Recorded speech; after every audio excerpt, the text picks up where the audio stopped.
All right, guys, lesson 4 today, looking at race relations and World War II. Our big idea here, race relations, or how people of different races get along in the US and globally, can be shaped by extreme conflicts in ways that change the nature of society going forward.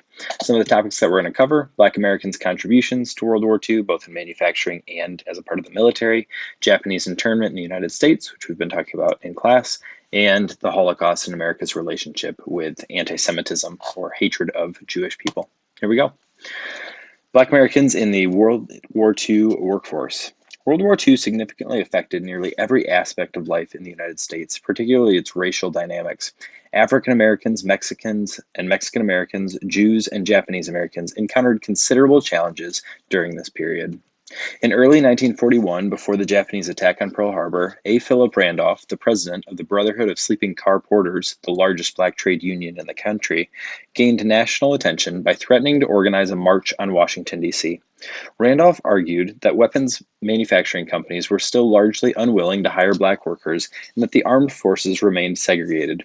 To prevent the march, President Roosevelt issued Executive Order 8802, which prohibited racial and religious discrimination in defense industries, and established the Fair Employment Practices Committee to oversee hiring practices. Although the Fair Employment Practices Committee had limited authority and the armed forces continued to be segregated during the war, the order demonstrated that the federal government could confront discrimination. The percentage of black workers in defense jobs increased from 3% in 1942 to 9% in 1945. Over 1 million African Americans served in the military, but most black servicemen were assigned to segregated, non combat units led by white officers. Nonetheless, some progress was evident. The number of black officers rose from 5 in 1940 to over 7,000 by 1945. The all black pilot squadrons, known as the Tuskegee Airmen, completed more than 1,500 missions, escorting heavy bombers into Germany and receiving numerous awards. Many bomber crews specifically requested the Red Tails, another name for these all-black crews, as their escorts. By the end of the war, the Army and the Navy began to integrate some units and facilities, ultimately leading to the complete integration of the armed forces, mandated by the U.S. government in 1948. On the home front, while black Americans served in the military, they also worked as riveters and welders, rationed food and gasoline, and purchased victory bonds to support the war effort. Many viewed the war as an opportunity not only to serve their country, but to improve it. The Pittsburgh Courier, a prominent black newspaper, initiated the Double V campaign, urging African Americans to fight two battles, one against Nazism and fascism abroad, or in Europe, and another against racial inequality at home. The newspaper encouraged its readers to enlist, volunteer, and combat racial segregation and discrimination to achieve real democracy. During the war, membership in the NAACP surged from 50,000 to 500,000. The Congress of Racial Equality was founded in 1942 and advocated for nonviolent direct action for desegregation. Between 1940 and 1950, approximately 1.5 million black Southerners migrated out of the Jim Crow South to the North, demonstrating their resistance to racism and violence. However, as these transitions were often fraught with difficulties, racial tensions triggered riots in cities such as Mobile, Beaumont, and Harlem in 1943, with the deadliest riot occurring in Detroit, resulting in the deaths of 25 black and 9 white Americans. The war ignited a renewed desire for equality among African Americans, a sentiment or a feeling that would continue in the following years, eventually leading to the American Civil Rights Movement in the 1960s. During World War II, the Navajo people, a group of Native Americans, served as vital code talkers for the U.S. military, using their native language to create an unbreakable code that the Japanese could not decipher. Unlike Japanese or English, which are related to other languages and therefore decipherable, the Navajo language is completely unique and completely unrelated to other languages that the Japanese had access to. Recruited by the U.S. Marines, these Navajo men developed a complex communication system that allowed them to transmit crucial messages quickly and securely on the battlefield.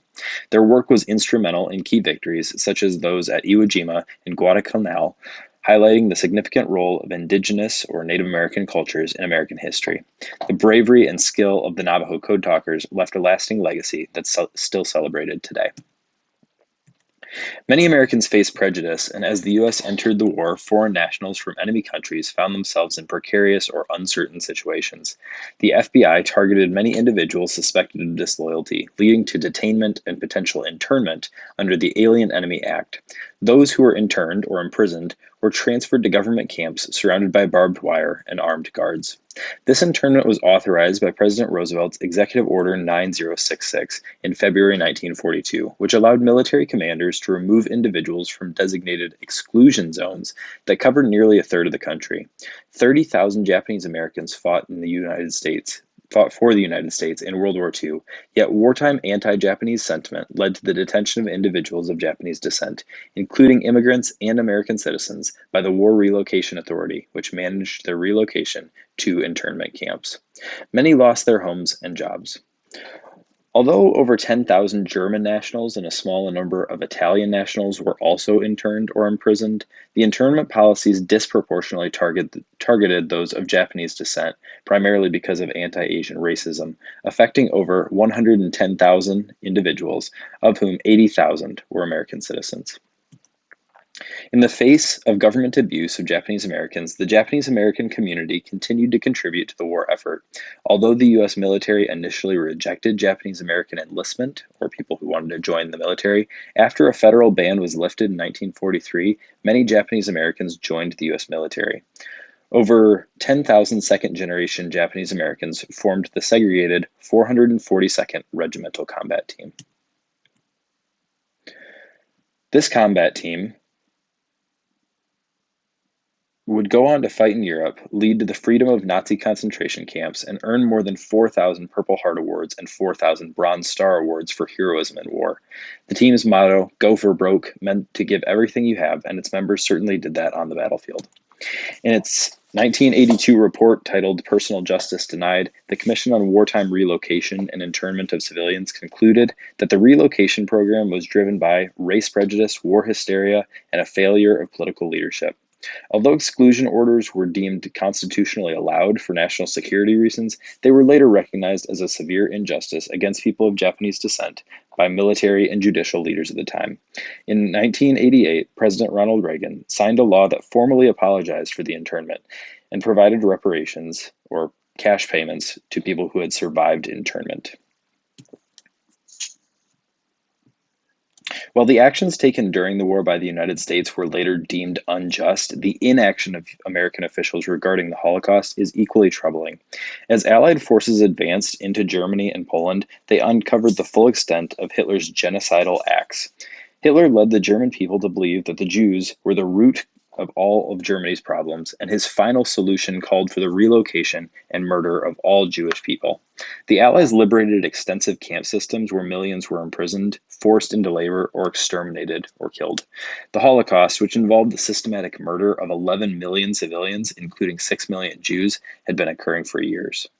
Initially, American officials showed little concern for the persecution of the Jews by the Nazis. In the 1930s, the State Department and most U.S. embassies took minimal action to help European Jews facing danger. President Roosevelt publicly condemned, or said that the persecution was bad, and withdrew the U.S. ambassador to Germany after Kristallnacht, the Night of Broken Glass, where Nazi officials destroyed 1,500 synagogues and 7,500 Jewish businesses.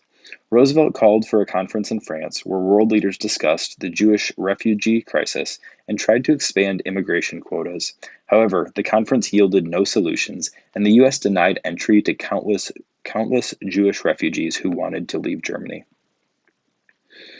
In 1939, the German ship St. Louis carried over 900 Jewish refugees who were unable to find a country willing to accept them. The passengers could not yet obtain visas to the U.S. Due to the U.S. quota system. A State Department message to one passenger stated that they must wait their turns on the waiting list to qualify and obtain immigration visas before they could be admitted to the United States. The ship requested special permission from the president, but he remained silent, forcing the ship to return to Europe. Many of the ship's passengers ultimately perished in the Holocaust. Anti-Semitism continued to be prevalent in the United States. Even if Roosevelt wanted to take more action, he believed the political cost of increasing immigration quotas was too high, or in other words, that people would vote him out of office. In 1938 and 1939, Congress debated the Wagner-Rogers Bill, which aimed to allow 20,000 German Jewish children into the U.S.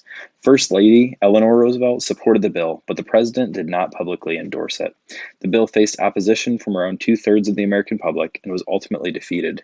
Historians suggest that Roosevelt, eager to protect his New Deal and rearmament or build up the military programs, was reluctant to use his political power to help foreign groups that lacked significant public support.